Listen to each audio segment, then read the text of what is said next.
Parramatta's amazing late-season resurgence has continued by sweeping Gold Coast aside in the first semi-final at the Sydney Football Stadium. All eyes were again on the man who has become the hottest property in Australian sport, as the vast Parramatta army hoped his sizzling late-season form could take the Blue and Golds a step closer to what once seemed like an impossible dream of reaching the big one. The heat of an elimination semi inevitably swallows up victims, with this one claiming a dazed Ashley Harrison in the opening set of 6. And then Parramatta playmaker Daniel Mortimer got blindsided by Sam Tagatese, which forced his early retreat to the rooms. The early casualty rate didn't dissuade Fui Moi Moi from playing with anything less than his usual vigour, as Titans tough guy Michael Henderson would attest on 2 occasions. Robson lays it back for Moi Moi again.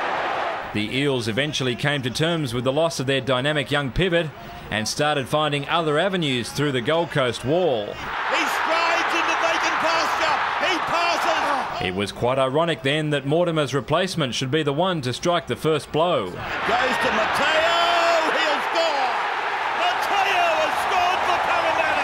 Hayne had alarm bells ringing loudly in the Gold Coast camp when he tried to replicate his stunning solo try against St George Illawarra. He runs away from Friend. He runs away from Friend again. He runs a semicircle. He comes outside the 20. He shows the ball.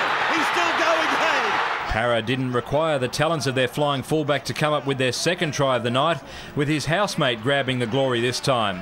Parramatta's got the ball. They've scored a try.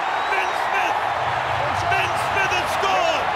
Hayne was taken out in back play, but Ben Smith. The ever-present Hayne was still happy to make a minor contribution on the scoreboard though.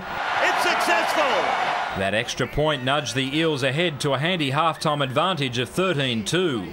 As the Titans returned, it was very clear that their survival in the 2009 title race rested with being next to score, only for it to become a classic case of the one that got away. Oh, he was over the line. Matt White was over the line and lost the ball. John Cartwright's pained reaction was worth 1,000 words, and one can only imagine how he felt when the opposition pounced on their chance soon after to virtually seal the deal. Luke Burt sprints down the ground, goes back to the middle, he links up with Kingston. He will score for Parramatta. That 4-pointer seemed to break the Titans' spirit, which had been so willing all season, and then Jonathan Wright's maiden NRL try put the icing on their victory cake. Well done, Jonathan Wright.